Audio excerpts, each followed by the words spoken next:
Hey everybody, it's Adam Tracy, and just like reviewing online, different corners of the internet where people talk about offshore, and there's always this like ongoing debate about what is the ultimate asset protection structure.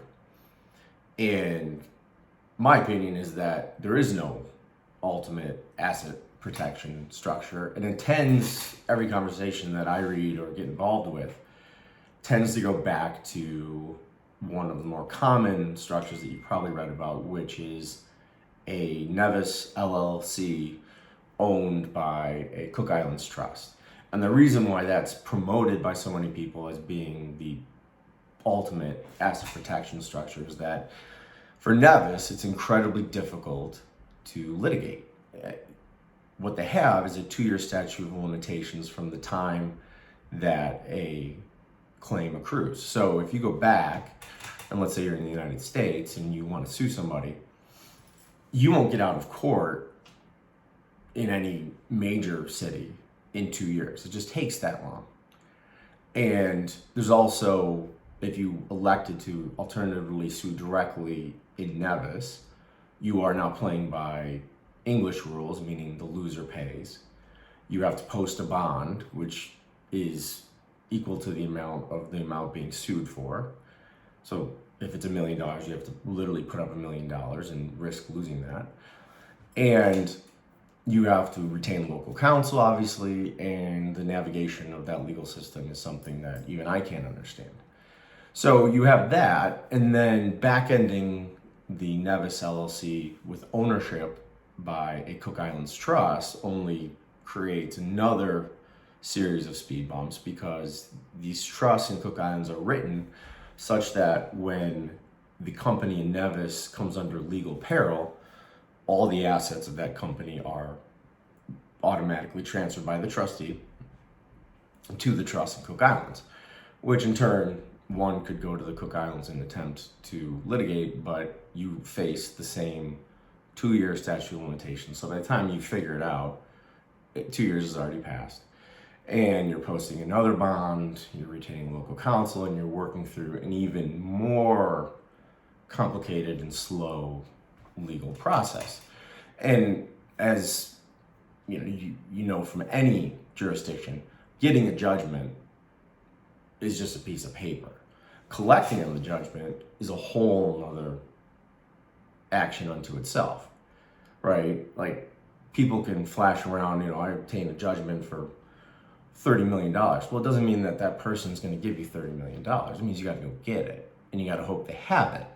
And by the time you get through the process, very few judgments are recoverable, except against like very, well financed companies and funds and stuff like that. But in most cases, there's nothing left, right? So the structure, and this is just an example, you could use BVI, Nevis, St. Vincent, all these other, and they all kind of lead to the same general structure, right? Like 2 jurisdictions and a trust back-ending the company.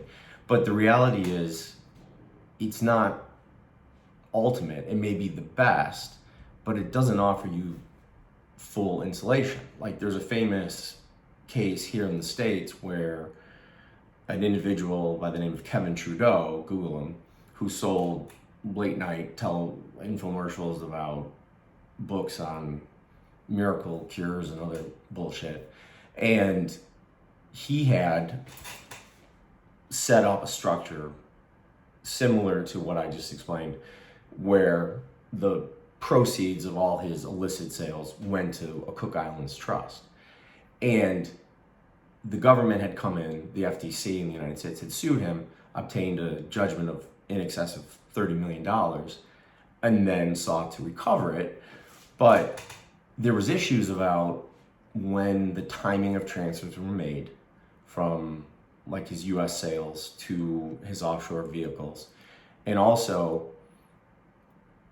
the ultimate issue was, can you be compelled to testify in court about the existence of your offshore structure?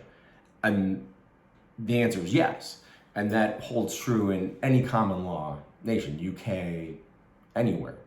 So Australia, anywhere. So the reality is you could set it up, right? And like, yes, it puts impediments and which are basically overcomable. But at some point, you would have to, or seemingly any attorney with some knowledge would compel you to disclose not only the existence of the structure, but the timing of transfers. And of course, you talk about fraudulent conveyances and stuff like that. So ultimately, this individual made transfers well after he fell into legal peril in the United States, and then refused to disclose the structure of this offshore asset protection scheme. And he was charged with contempt of court and sentenced to 10 years in prison. So my point is, yes, you can set these things up, but in any advanced country, yes, it's an impediment. And people may look at it and go, creditors may look at it and go, it's not worth it. In most cases, they will. But the ones that won't, that doesn't mean that this structure that you've created is imminently or infinitely private and free of any legal peril, because you're here. You're in the UK. You're in Australia. You're there, right? So, and the laws have changed. Like 20 years ago, the story would be different. But today, it's not the same. So when people say, oh yeah, and people just sell these like off the shelf and act like nothing can happen. It's not true. It's just not true in my experience. And like, there's law and significant case law that would exemplify that, right?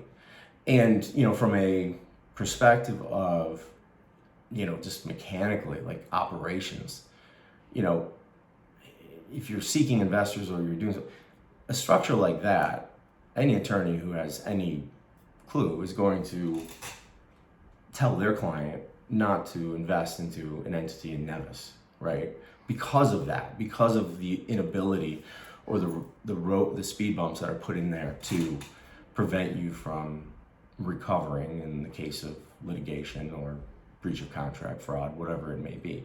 So, it's a cautionary tale, and I talk about cautionary tales all the time, but a simple Google search brings up a myriad of structures which are all effectively the same, and they promise like wild things and protections that just can't be proven and don't exist.